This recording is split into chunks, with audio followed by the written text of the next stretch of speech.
Entonces queda una reflexión, y es que las asimetrías de información violan la teoría de precios en competencia perfecta y por ende conducen a fallas de mercado que generan ineficiencias en la asignación. Entonces, según esto, ¿qué debería hacer el regulador? ¿Mm?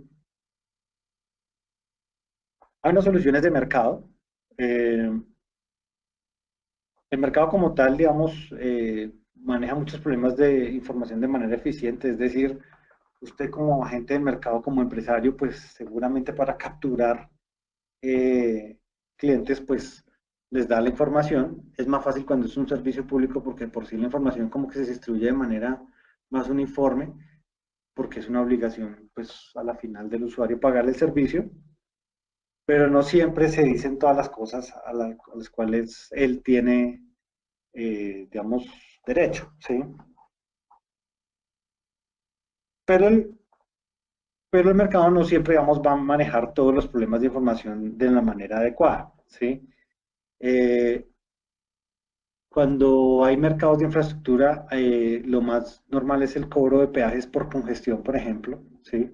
Y eso no necesariamente es algo que se dé como tal en el servicio de aseo, pero digamos, cuando hay un problema de congestión y de información de controlar esa congestión, sale el cobro de peajes que no necesariamente todo el mundo, digamos, lo conoce. ¿No? Eh, y todos los problemas, muchos generados a partir de los problemas de información, los debe conocer. Lo importante es que los conozca el regulador para decidir si interviene o no, pero ante todo mirando si afecta el interés general, porque no todo lo que hay en un mercado, no todos los problemas requieren intervención. Bueno, entonces las soluciones del regulador frente a las soluciones que puede dar en el mercado, digamos que en general definen su función, ¿sí? Eh, la primera es generar eficiencia a través de la competencia. En eso, digamos, se cita mucho a John Stuart Mill, que, pues, digamos, que decía que la competencia es el regulador que da precisión científica a la economía. Debe esforzarse en crear marcos institucionales con características específicas, en este caso, pues, para el servicio de aseo. Eh, la intervención para completar mercados públicos y privados, porque en un mercado de estas características seguramente los equilibrios solamente se van a dar si el acceso por costos puede ser subsidiado, ya vamos a ver también por qué, generar nueva información, interpretarla, corregir políticas, proteger a activos de capturas públicas o privadas, ¿sí? Eh, en privatizaciones mantener intactos los activos económicos públicos. Digamos que son unas funciones que en general uno puede resumir en gran parte la función del regulador, pero lo importante es que todas están naciendo a partir de conceptos económicos. Él como tal tiene como objetivos, pues digamos, resumiendo los principales también, la cobertura, la calidad, la continuidad y la capacidad. Y pues siempre sale una última reflexión, es que sean competitivos o no los mercados, es probable que no produzcan una asignación eficiente de los recursos si se permite que operen libremente sin ninguna regulación o limitación. Es decir, en la economía siempre han habido como dos visiones, o ser totalmente intervencionista o dejarlo libremente a las fuerzas del mercado. En un servicio público como aseo, no se puede ser ninguna de las dos, tiene que mediarse en muchas cosas, porque al final lo que importa es la estructura del mercado. Y esa estructura del mercado es lo que nos va a dar, pues seguramente, el criterio para saber qué tanto grado de intervención hay en el mercado. Hoy en día el mercado de aseo, pues, digamos que está muy regulado como todos los servicios públicos y tiene una comisión de regulación específica para el tema, pero hay que seguramente trabajar más. Se trabaja mucho en el tema tarifario, por ejemplo, y el tema tarifario es un gran reflejo de lo que, eh, digamos, de la orientación que tiene el servicio. De eso vamos a mirar más adelante, aunque pudiera tener orientaciones diferentes, ¿sí? Como también vamos a ver, Pero bueno, hasta ahora lo que le quiero dejar es a ustedes el mensaje de los conceptos económicos aplicados a la regulación. Ya seguiremos más adelante con los mecanismos. Bueno, vamos a seguir con muchos conceptos de costo que se deben regular. Antes, no olviden que cualquier inquietud además se pueden, digamos, enviar a través del foro y será respondida. Bueno, sobre los conceptos económicos, digamos que hay muchos conceptos de costo a regular que de pronto ustedes los han visto y no necesariamente saben por qué los regulan o no los regulan, ¿sí? Lo primero va a ser una diferenciación entre costos y gastos porque pues no es lo mismo uno que otro, y menos si se trata de regular. Eh, Uno porque, digamos, las connotaciones contables que llevan pues son diferentes o por el tipo de rubros que contienen. Acordemos que, digamos, en el caso de la ley 142 no permite la inclusión, en el caso de la tarifa, de determinados gastos o determinados costos de actividades no afectas a la prestación del servicio o afectas directamente a la prestación del servicio. Entonces, claro, por eso hay muchas exclusiones de algunas cuentas. Esto, digamos, por quienes han hecho, por ejemplo, tarifas de acueducto, es mucho más claro ahí. Las tarifas de aseo, que es algo muy interesante, más allá de que tengan una metodología de price cap o de precio techo, no se basaron en apariencia, ¿sí? En los costos, porque a la hora de aplicarlos usted tiene unos parámetros. Usted, digamos, en el caso de la 351, especialmente la 720 ya lo integró un poco más, pero en la 351 que pues digamos que es la influencia directa hacia la 720, usted tiene unos parámetros, los kilómetros, los usuarios, las toneladas, y esos son sus datos de entrada. Tiene costos fijos expresados en pesos por suscriptor, que es el costo medio, y los costos variables expresados en costos por tonelada, ¿sí? Eh, pero la CRA básicamente le dijo a usted, ¡pum! Este es su techo. No se vaya a pasar de ahí. Usted verá cómo calcula allá con su información si el techo le está dando a este componente o no. Pero nunca le dijo, venga, ¿cuánto se gastó en gasolina? ¿Cuánto se gastó en esto y lo otro, en salarios, en fin? No, no se puso en ese problema, digamos así. Dijo, para un área de prestación, según estas condiciones, usted debería tener un costo máximo de tanto y sus tarifas a partir de la producción son estas. Ahora, eso es solo de manera regular.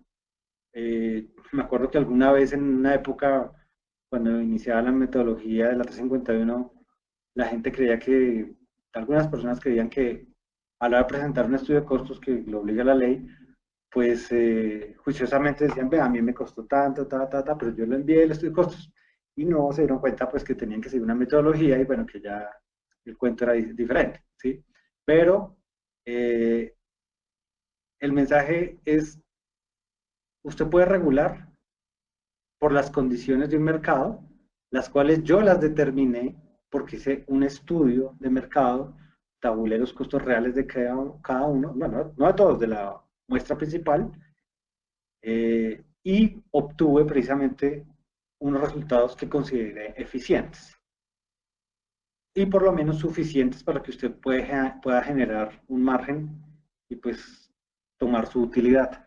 Pero, claro, le voy solamente a incluir costos eficientes y no a incluir todos sus gastos y demás. Entonces, el comentario va a eso. El regulador siempre va a excluir lo que no le parece adecuado trasladar a la tarifa del usuario.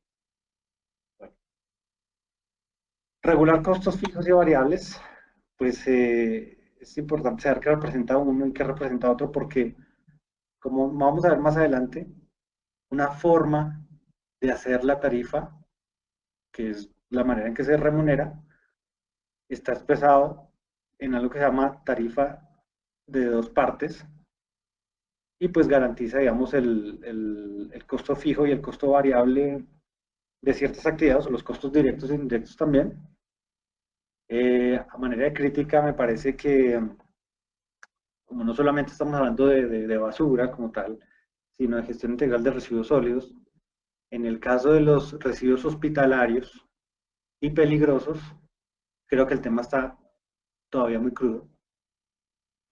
Bueno, en el caso de Bogotá, que incluso lo conozco bien, pues la regulación de sus precios está en un contrato y si hay un precio por unidad, por kilogramo, pero no hay una estructura de costos fijos. Y sé que seguramente eso ha sido un problema para la concesión y para el operador. Pues.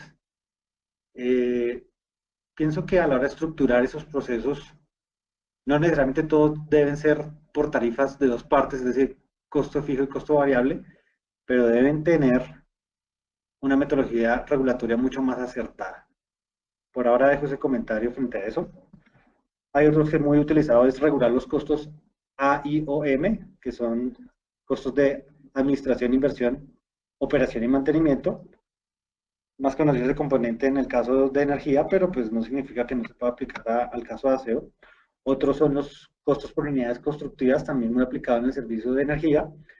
Eh, Indirectamente, aunque no lo ha llamado así la cara, lo ha aplicado también en acueducto y alcantarillado, pero en aseo no. Sería interesante como propuesta que la CRA, el regulador, considerara hacer un costeo, porque pues no he explicado qué es la costeo por unidades constructivas, es coger los activos, ver cuánto cuestan a hoy, su modelo, su antigüedad,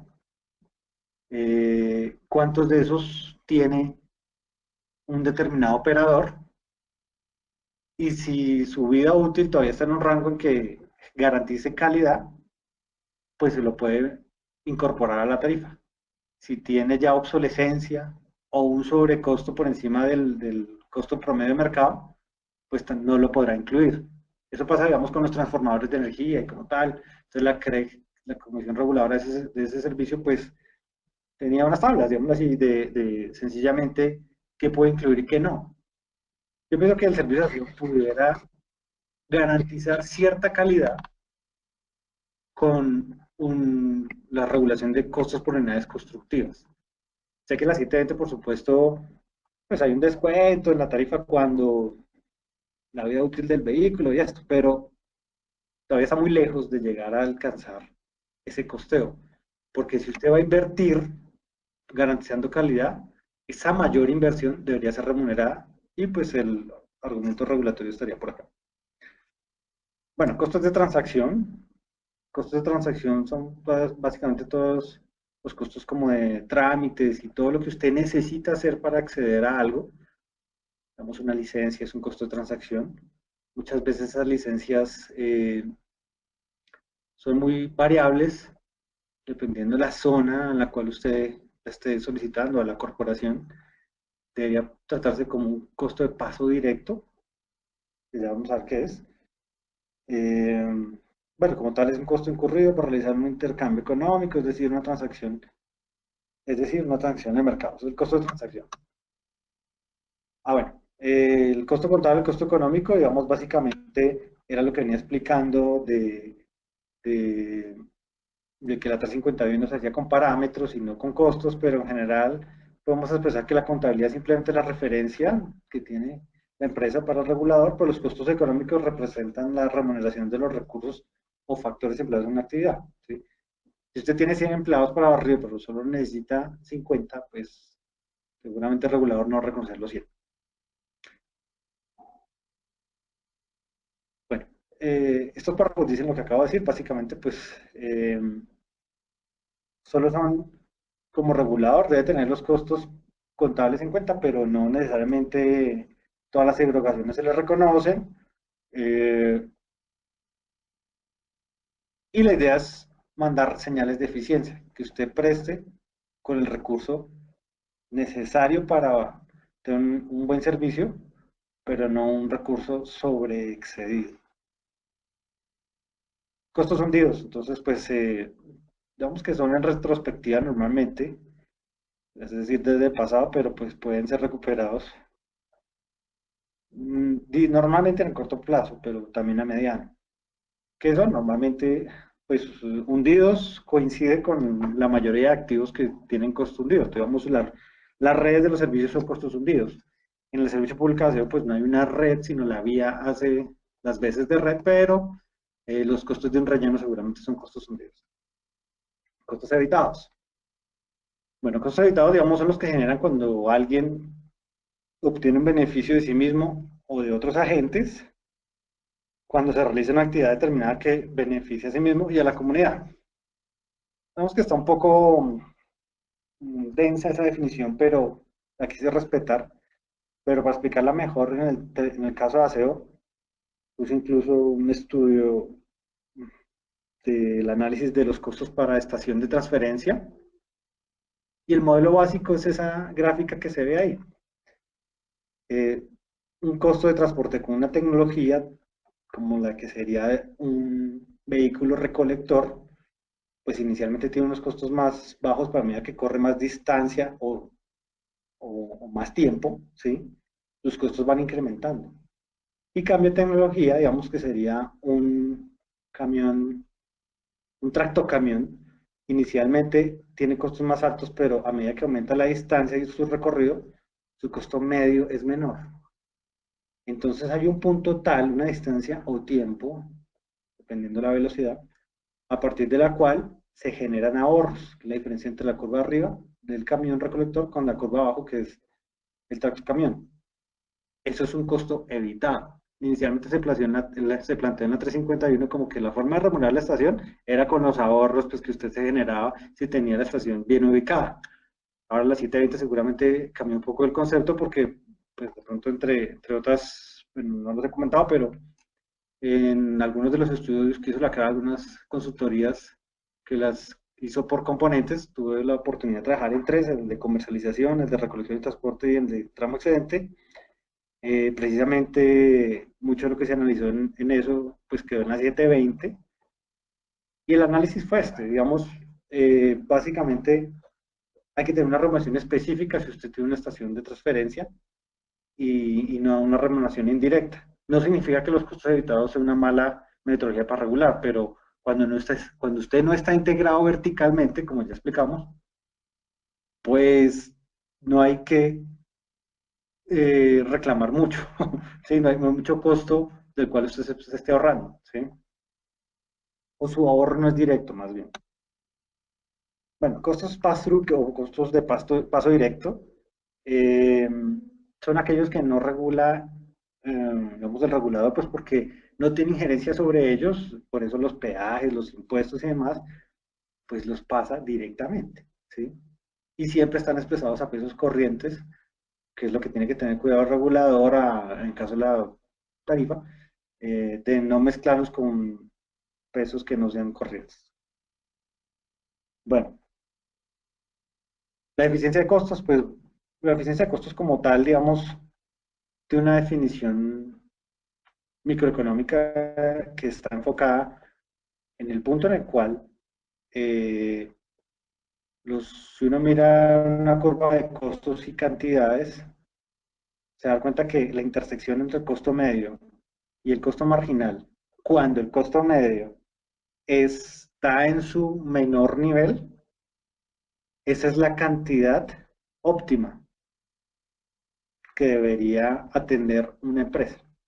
Muchas empresas digamos, no hacen estos análisis, ¿sí? Porque el costo es uno, pero la eficiencia no necesariamente se estima de esta manera. Bueno, yo los invito de pronto a reflexionar un poco sobre cómo estiman los costos y si pueden hacer este ejercicio por cada mercado que atienden, de pronto encontrarán qué tan eficientes son en cada uno de sus mercados.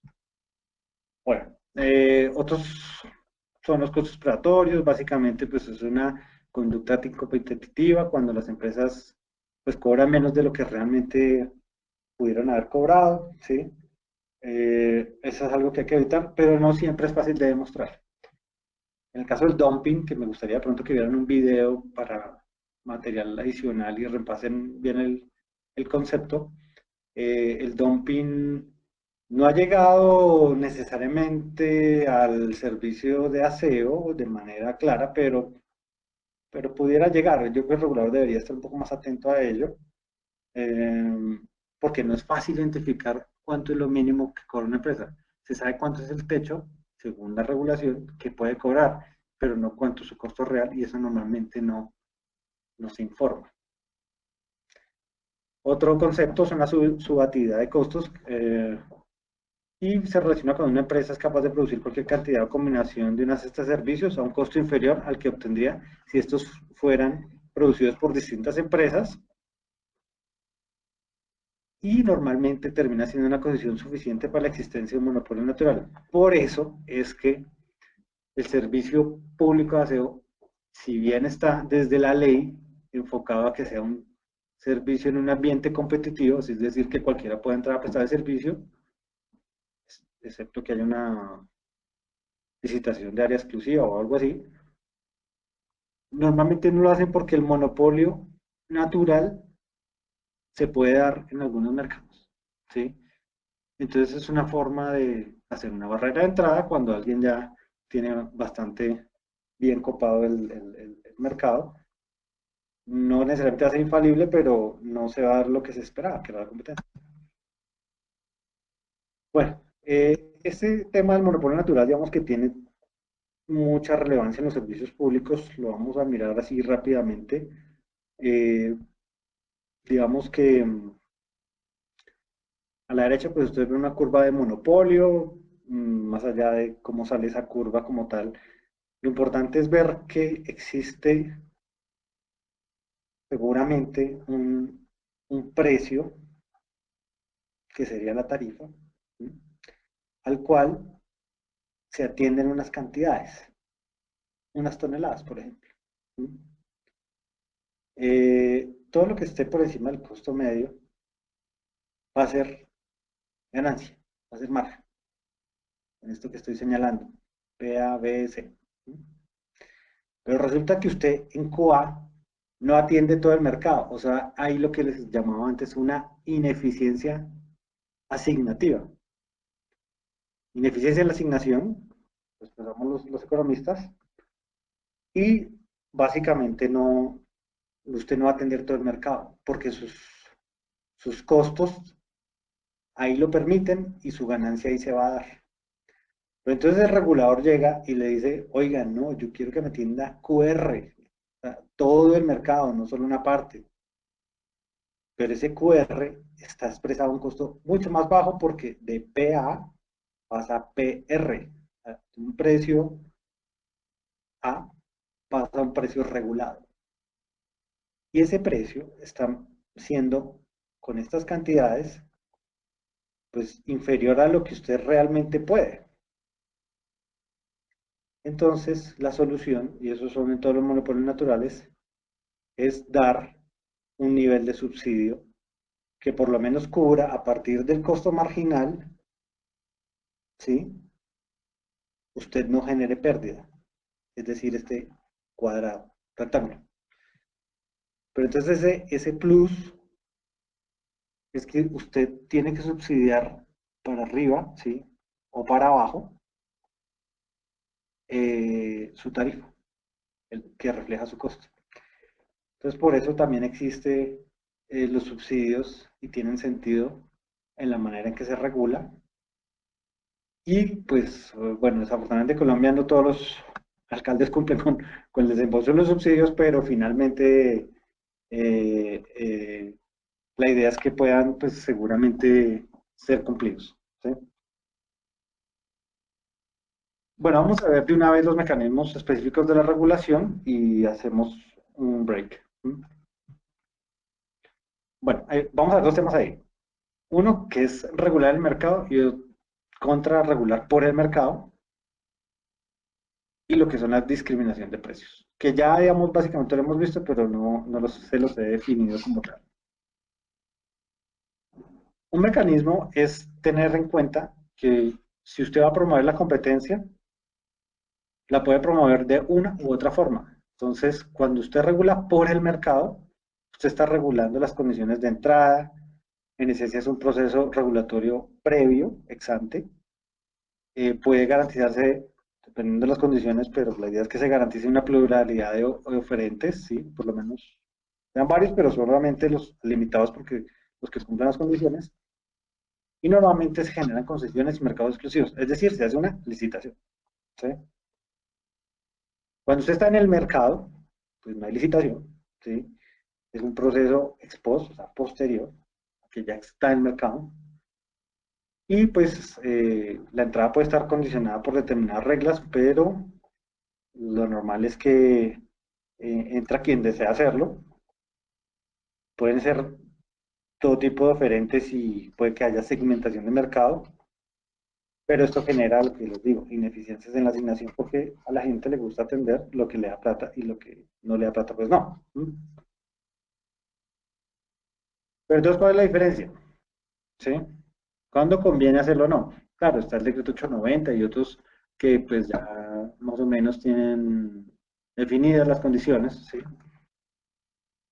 Pero como concepto económico y como mecanismo específico de regulación, lo que importa al final es que todo depende de la capacidad del usuario para rechazar un oferente y de las condiciones dadas para que sea el propio mercado quien tiene o no la capacidad de elegir fácilmente quién vive o mueve en el mercado. Eso es lo que debería imperar, no necesariamente que haya un tamaño de mercado.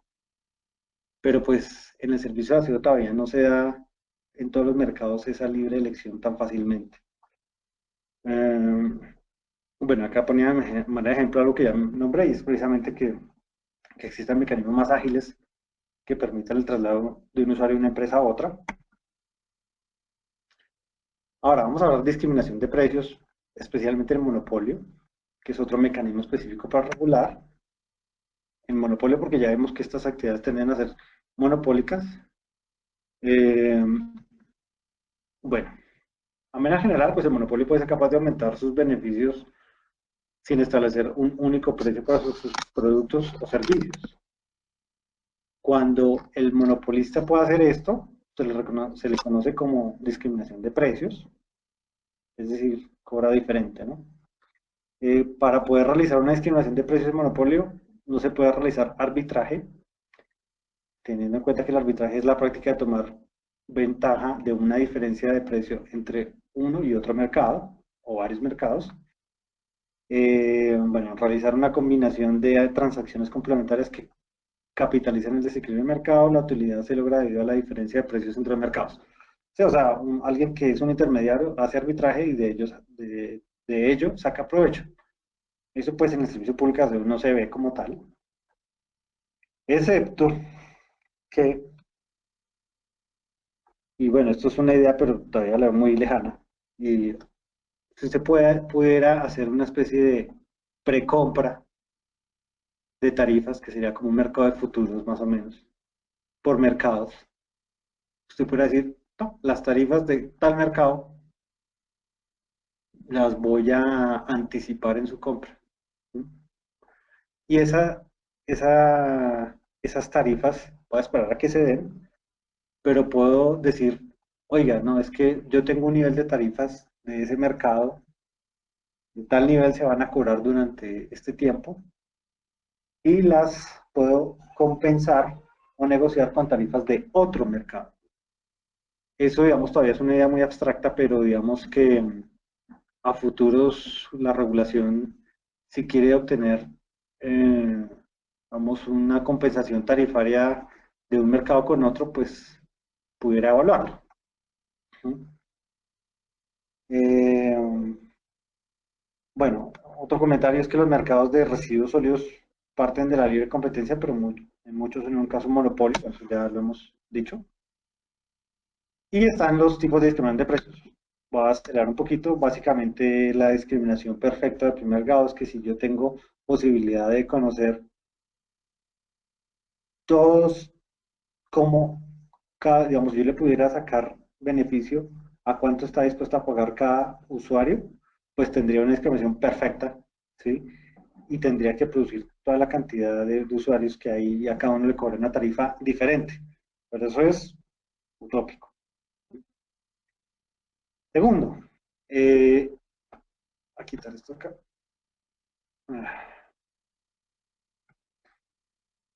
La de segundo grado, digamos, es en mercados donde existen muchos compradores y hay que aplicar a todos ellos la misma tarifa o precio.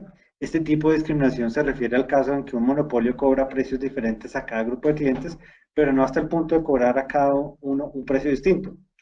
Aplica en los casos donde el oferente de un producto no posee información precisa sobre las preferencias individuales de los consumidores, pero puede utilizar tarifas no lineales con el fin de extraer información relevante desde sus consumidores.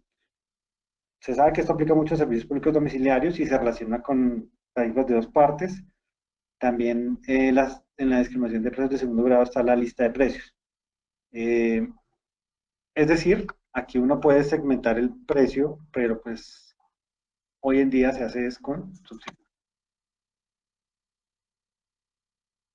La discriminación de precios de tercer grado, pues básicamente cuando se tienen dos mercados pues ambos pueden tener, pueden compartir un costo, el mismo costo marginal, pero pues con diferentes elasticidades, o sea, con demandas diferentes que generan elasticidad distinta. Elasticidad es la variación del precio cuando varía la cantidad, en este caso sería la variación de la tarifa a medida que varía la cantidad de residuos de cada mercado. Es difícil que una empresa tenga el mismo costo entre dos mercados, pero si eso es demostrable, puede que sean mercados de condiciones similares o mercados cercanos, la discriminación de precios pues seguramente se pudiera dar. Eso no está regulado hoy en día porque precisamente esa información no se conoce, pero pues sería interesante tratar de llegar a ello.